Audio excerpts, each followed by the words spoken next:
Hello and welcome back to the Bright Light Wellness YouTube channel. Thank you so much for being here. I'm so excited to chat with you today. Today, I want to talk about sunlight and I want to talk about shifting this paradigm that, sunlight is bad. And I have just some questions for you. If sunlight is bad for us, then why? So we're going to go over this is a post I made on Instagram and I just wanted to put it into a YouTube video and chat with you about it because if sunlight is bad for us, then why does it have all of these healing potentials and powers? And honestly, using sunlight as safe and effective medicine or medicine on my healing journey has been extremely powerful. And I want people to know this healing power of sunlight and not fear the sunlight, because when we fear the natural inputs from nature that our body needs to heal, we block our body's healing capacity. Like we lose that healing capacity. So I want to share this information and this knowledge with you. And I want to just go over this with you. So if sunlight is bad for us, then why? So if sunlight is bad for us, then why do we gather electrons from the piezoelectric effect, which is 70% of our electron or our energy production from sunlight? So when we're out in sunlight, just being in sunlight, when sunlight strikes our skin, we actually make more energy. We are designed to not only get energy from food. Food is a source of electrons, right? That's one way we gather energy to support the health of our mitochondria. But there are other ways that we can gather energy. It's only supposed to be 1/3 come from food, but most people, all of their energy comes from food. So the other ways we can get energy is from the sunlight, right? It's from, you know, and also it's from the photoelectric effect, right? And also I have the piezoelectric effect. That is incorrect. That's from movement. But from the photoelectric effect, which is, 70% of our energy production. And also we can gather energy from from earthing, from putting our bare feet on the ground. We also gather energy, and from movement, from the piezoelectric effect. So these are other ways that our body actually gets energy to support the health of our mitochondria and support the health of our cells, right? We have more energy, cellular energy. We have more capacity to do all the things, whether it comes to detox or digestion or our nervous system or anything, right? So to me, if sunlight is bad, then why would it give us energy, right? Basically, is the question. That's number one, right? If sunlight is bad for us, then why do we synthesize vitamin D from UVB light on our skin, which is vital for health? Right? Of course, we all know that there are many health benefits to having optimal vitamin D levels. But the only way that you make vitamin D is by getting in UVB sunlight on the skin. And that vitamin D that we make through the synthesis of converting our cholesterol into vitamin D, right, has a very different mechanism of action than taking a vitamin D supplement. First of all, vitamin D supplement is just vitamin D3. When you make it out in sunlight, there's all these other different metabolites that you cannot get from a synthetic pill. First of all, it's something from nature versus something synthetic. And also, when you make it yourself, it goes through this sulfating process in the body. So it like runs throughout the entire body in the bloodstream, which is not what happens in a vitamin D supplementation. It's just like getting converted in the liver, in the gut. So it's not really, it's just building up your storage form, but maybe not be usable vitamin D, and actually can clog the vitamin D receptors. I have 2 other episodes on my YouTube channel about vitamin D, but yeah, having enough vitamin D is vital for having optimal health. We just need to learn to make it on our own through synthesis of making vitamin D through UVB sunlight. But if sunlight is bad for us, then why do we make vitamin D from it, right? Like, I want you to question all these processes, right, that actually support our healing that we get from sunlight. So then if sunlight is bad for us, why do we release beta endorphins in sunlight, which decreases pain, improves mood, and makes us addicted to sunlight? So when you're out in sunlight, especially UV sunlight, it kind of activates our own internal pharmacy. So one of the things it does is it activates a big polypeptide called POMC, which cleaves into smaller different like peptides. And one of those peptides is called beta endorphins. And those beta endorphins is kind of like your body's own internal opioid system. So it makes you feel really like happy, and it will decrease your pain. This is actually true for my story. The more sunlight I was in, the more I had chronic pain. If you don't know my story, I had chronic debilitating pain. And the more sunlight I was in, I also had chronic depression. So the more sunlight I was in, the less depressed I felt, the more my mood increased, and the less my, less pain I had, less chronic pain I had. So it'll increase your mood, it'll decrease your pain, but it also makes you addicted to wanting to come back to that stimulus, right? We are meant to be addicted to the sunlight. So if we're meant to be addicted to it, how could it be bad for us, right? And it does all these wonderful things in our body that help us feel better, right? We all know we feel better in sunlight. So if sunlight is bad for us, then why is it vital for supporting our circadian rhythms? Without sunlight daily, all of our body clocks are in chaos, no coherence. So for you to have your circadian biology be synced to nature, you need a lot of bright sunlight throughout the day. And you need to have this, we are binaural beings, right? We run on this 24-hour clock, right? Because of the Earth's axis and how it spins, right? And rotates. We run on a 24-hour clock. So you need to have bright days and dark nights for optimal circadian rhythm. And then this helps balance our clock in our brain, which is like our master clock called our suprachiasmatic nucleus, which then, sends messages and signals downstream to all of our peripheral clocks, which are basically like all over our body that are turning things on and off. And kind of telling the body what to do and when to do it, like when to release hormones, when to have a bowel movement, when to feel sleepy, when to feel hungry, all of these things, right? These are all an interplay of our circadian biology, right? When we're hungry, when we're sleepy, when we go to the bathroom, when we digest, when we repair, all of these things are controlled by our circadian biology. So when our clocks are, in a more chaotic system and not a coherent system, we have basically cellular chaos and we have trouble healing. So we want to really, support our circadian rhythms by being outside in sunlight a lot. And without sunlight, we wouldn't have these beautiful circadian rhythms because light is the number one Zeitgeber or number one input into our body that tells time. So it helps your body know what to do and when to do it. And it helps sync up all of these clocks in our brain and in our peripheral clocks, in our organs, our cells, all over our body. So if sunlight is bad for us, then why does it stimulate the production of neurotransmitters like dopamine and serotonin, which boost mood and motivation? So when you're out, specifically in UVA sunlight, it stimulates through the eye and on the skin, but mostly in the eye. It takes these aromatic amino acids and they're waiting to capture light. And when they capture light, they get it's the stimulus for them to be transferred into other things. So those amino acids like tryptophan will become serotonin, right? And serotonin that we make in UVA sunlight actually becomes pineal gland melatonin later at night in the absence of light. So do you see how these light dark cycles are really intricately involved in maintaining our health throughout the day? So we want to be making serotonin in sunlight every day because again, it supports gut health, it supports gut motility, it supports our immune system, it supports our mood, right? It helps us make pineal gland melatonin, which then supports our repair systems, right? And of course, you want to be making dopamine every day because that helps boost our motivation, right? And our clarity, our mental clarity. So if sunlight's bad, then why does it help us with these things, right? Like we have to start questioning these things, this narrative. If sunlight is bad for us, why does it stimulate a vasodilation to our red blood cells, releasing nitric oxide and reducing blood pressure? There are studies showing that, first of all, when you're out in sunlight, particularly UV sunlight, your red blood cells literally come to the surface to collect UV light and then transfer. Red blood cells are carriers throughout the body, and it transfers that UV light throughout your body, and it helps regulate our blood pressure. And that studies show that can help for days. So again, we are meant to be outside in nature to have the regulation of these things through the sunlight input, right?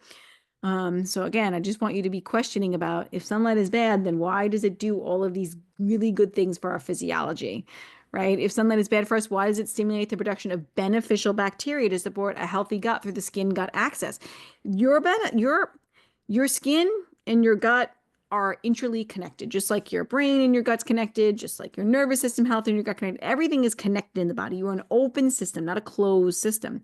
So, but through the skin gut axis, when sunlight touches your skin, it's going to tell the body to make different beneficial bacteria or tell the body to not make certain beneficial bacteria based off of the light frequencies that you expose it to. So if you're exposed to a lot of UVB sunlight when it's warm and sunny out in the summertime, it's going to make different beneficial bacteria within the gut to have your body make the beneficial bacteria it needs to digest and absorb simple sugars, because your body knows that that stimulus is coming, or those fruits and vegetables are going to be available due to the light stimulus on your skin. And vice versa, in the winter, when there is no UVB sunlight, the body will make beneficial bacteria to digest more meats and complex carbohydrates, because that is what the input that you are receiving from nature has a direct effect on your gut microbiome, right? So again, I just want you to question, if sunlight's bad, then why do we have this interplay between the light that touches our skin and the gut bacteria that are in our microbiome? If sunlight is bad for us, then why does the more sunlight a person get throughout their life reduce all-cause mortality? This is a true fact. The more sunlight you get throughout your life, the longer you will live and the more likely you will have any kind of health ailments, even skin cancer. You will have less likely to have that if you have more sunlight. There's actually studies done of people who had melanoma and they went out in the sunlight and they got more sunlight and they actually lived longer than those who did not get sunlight. Okay. It reduces all-cause mortality because sunlight has so many benefits for us, giving us more energy, improving our mitochondria function, helping our body make more subcellular melatonin, which helps our body clean and repair all day long, helping our body make more exclusion zone water, which gives our body the ATP energy production and also acts as a barrier against toxins. I mean, there are so many intricate plays of how sunlight supports our body. So you want to be able to harvest as much sunlight as you can throughout your life, so you can be healthier and live longer, basically. If sunlight is bad for us, then why does it balance glucose, insulin, and blood sugar levels? I mean, honestly, this is kind of like shocking, but when you're outside in sunlight, it absolutely helps the body release glucose from the liver and helps balance insulin and blood sugar levels. And a lot of that's due to the infrared light particularly, which is available literally all day long from the sun. It's 50%. Is the most predominant frequency, and it helps keep our blood sugar more stable. Some people have a reaction to sunlight and can get a higher spike in blood sugar. This is because your body is kind of stuck in the cell danger response. It's kind of reacting to its environment. If you're on that mast cell activation syndrome or histamine intolerance, or just highly reactive, sunlight can cause that. Or if you're just aggravated by heat in general. I'm also a classical homeopath, and I've seen this before. And sunlight could make the blood sugar go up because it's too much of a stressor for the body at that time. And we need to work on slowly building your redox and slowly building your immune system and your vital force, using homeopathy to help alleviate some of those symptoms, because sunlight should not be a trigger for us to have anything negative. It should be only a positive for us. But that can take time. And if you have mast cell or histamine reactions, please go back and listen to my video on that as well, because I think it's really valuable, explaining about how what you actually need is more sunlight to heal, because sunlight actually helps balance histamine levels in the body, because it takes the histidine, the aromatic amino acid histidine, and turns it into histamine, which actually can help balance histamine levels. So it can help balance a lot of things.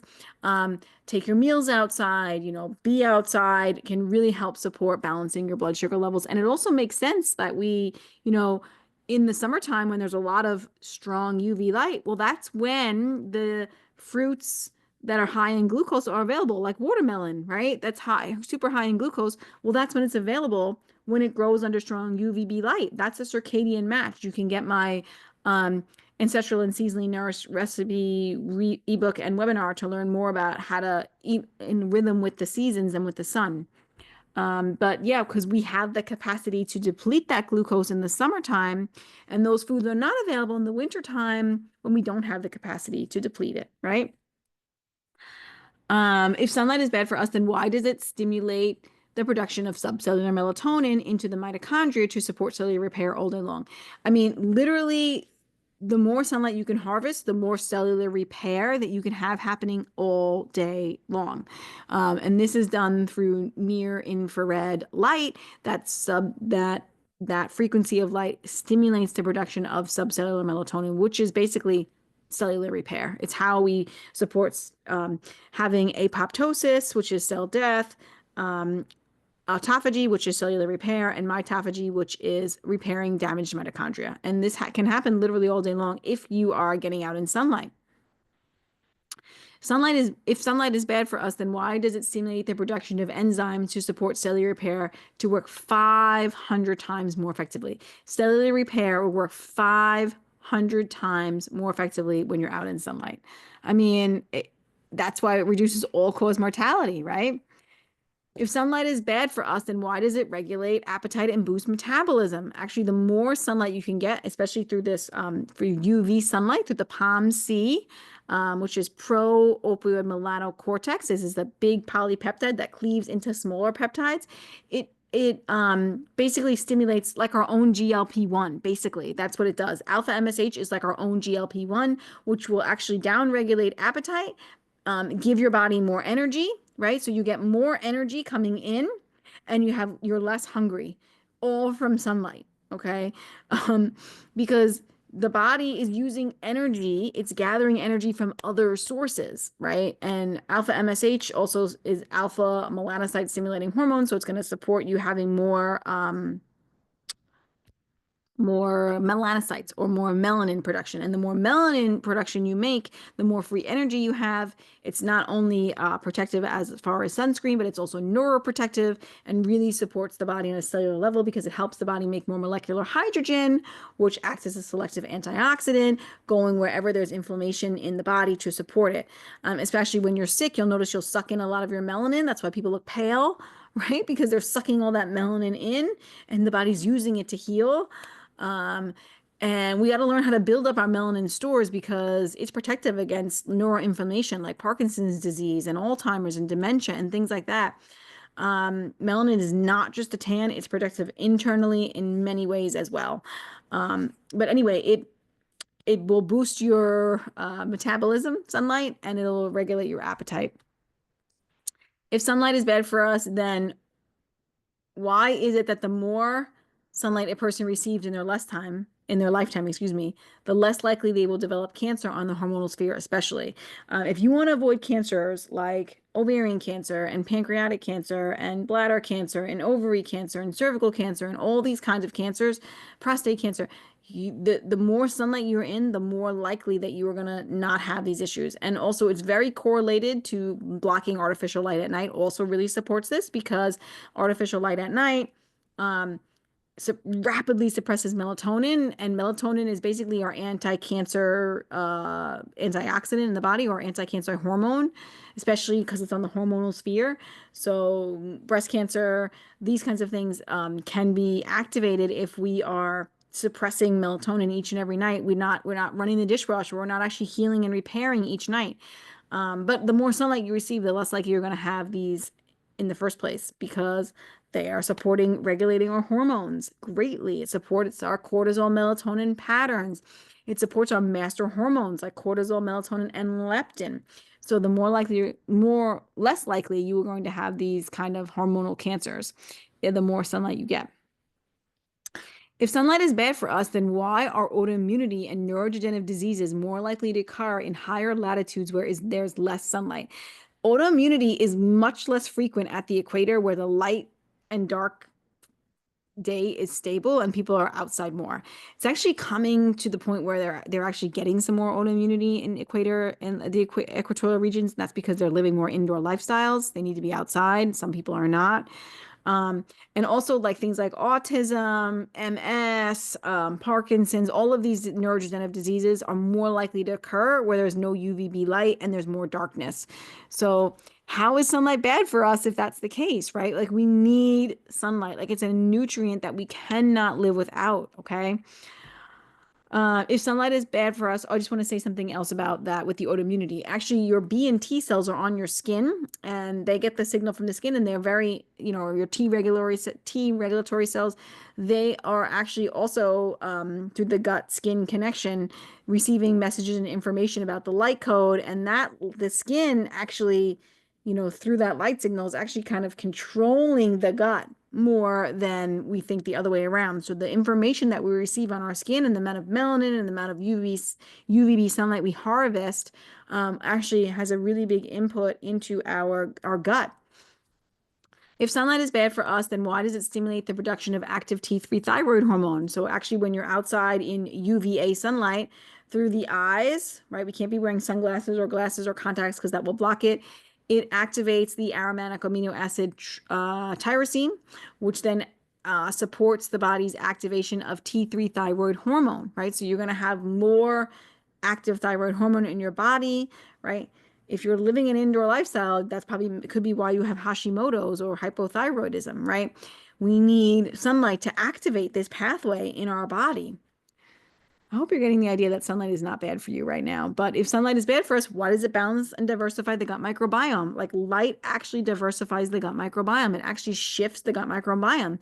So another reason why sunlight is super powerful at healing the gut, like I always say, like you don't need a probiotic, you need more sunlight. You don't need, all of those kinds of, gut healing foods can be helpful, right? I'm not against like eating some sauerkraut when it's seasonally appropriate or those kinds they can also be aggravating to some people who have histamine reactions, but getting your gut in sunlight can help diversify and balance the gut microbiome. It can actually, remove pathogenic bacteria. And then it can bring it more back into balance. Like it balances histamine levels, it balances oxalate levels. Like there is so much that sunlight is doing. So getting sunlight on your gut is highly recommended. If sunlight is bad for us, then why does it improve mitochondria function and expand our exclusion zone water so we can be hydrated on a cellular level? This is the key to everything, your mitochondrial health. And sunlight will improve your mitochondria function because you're going to have more electrons. You're going to have more energy for your mitochondria to actually work better, faster, stronger. And then it also, at step 4 in the electron transport chain, cytochrome 4, is where we make what we call exclusion zone water. And this is actually the step before we make ATP energy production. So this is how it's like our battery. And it also is our barrier, our exclusion zone water. So it actually excludes toxins from entering the cell or anything that is larger than an electron from entering the cell. So only electrons can get in. It's like a reservoir of electrons surrounding it. And this also helps our body be more hydrated. Like your cellular hydration really doesn't have a lot to do with the water that you drink. I mean, the water that you drink is a small portion of your hydration status, but it's really the water that your mitochondria are making, whether or not you are hydrated on a cellular level. I have a webinar on that called Cellular Hydration. You could check that out. I talk a lot about sunlight in that webinar as well, but really to be hydrated on a cellular level, we need to improve our mitochondria function. And if you're struggling with things, I mean, any chronic disease, you have poor mitochondria and lack of exclusion zone water, and you're cellularly dehydrated, which continues to activate the cell danger response and keeps your body in this kind of fight or flight or highly reactive state. So we really need to work on cellular hydration and supporting that as well. So, but sunlight is the number one way that we improve our mitochondria function and hydrate our body on a cellular level. So I hope you realize by now that sunlight is not bad for us. In fact, it's vital to our health and wellness. So I invite you to learn how to harness the healing power of sunlight safely and effectively. Light is a nutrient. We are no different than plants. We need sunlight to thrive, and to have optimal healing capabilities. If you're on a healing journey and you're not including sunlight, it's honestly, in my opinion, like sunlight therapeutically on a healing journey is non-negotiable step. Like if you fear the sun, your health will suffer. If you avoid the sun, your health will struggle. If you use sunlight therapeutically, your healing capacity will be supercharged, right? The more sunlight you can harvest, the healthier you will be and the less chronic disease you'll have, including cancer, which we talked about. So But it's really important to know how to use the sun safely, appropriately, and therapeutically. And that's one of my things that I can do. I can teach you how to do that if you're ready. I am here for you. Of course, I have one-to-one coaching. I have group coaching. The Metabolic Mastery teaches this. I have one-to-one coaching. You can learn this. I have personalized healthcare plans where you can learn this. It's really all up to you. But you can also just get my Get Your Light Right webinar and ebook, where I teach you how to use the sunlight as a healing modality the way nature intended. I teach you how to use the sunlight as safe and effective medicine in that webinar. And that, to me, it's honestly liquid gold. It's a low-cost buy-in, and it's an easy way to learn how to use sunlight as safe and effective medicine. And I highly recommend it if you're not aware of this information, that you figure out a way to learn it, whether it's through me, whether it's through somebody else. I just highly recommend it because we need sunlight to be healthy and strong. Like, we are no different than plants. We actually make energy from sunlight. Like I said before, we do our own process of photosynthesis. And think about what happens when you have a plant outside. You bring these beautiful flowers, you grow these beautiful flowers, and you put a garbage bag over it. What happens? It dies, right? We're really no different. We actually need sunlight to be healthy and thrive. And our modern lifestyle and living is what deters that. And we also really need optimal light and dark cycles that match or mimic the sun. And I teach all of that in my Get Your Light Right webinar. Get Your Light Right webinar and ebook. You can learn all about that information and start implementing that information. But if you're the kind of person who struggles to implement information all on their own, you work with me, one-to-one coaching, start diving into my podcast, The Quantum Health Connection, start diving into all my information here on this platform, my YouTube channel, Bright Light Wellness. Subscribe and dive into all my information. I have tons of videos on sunlight. I truly try to share a lot of information here that I think is supportive to health and healing. So yeah, let me know if you have any questions about all the things that I just mentioned. Of course, there's always nuance when it comes to sunlight. We don't just want to be like willy-nilly going out into sunlight. I teach all of this in the webinar, but you don't want to just be going out into sunlight without understanding how to build up your solar adaptation and how to build your melanin stores and how to get in sunlight in the correct sequence. Okay. So I hope this is super helpful. Have an incredible day. Please subscribe, share this information with people who need to hear it. And yeah, I will see you on the next video. And yeah, talk to you soon, guys. Have a good day. Get your sunlight on.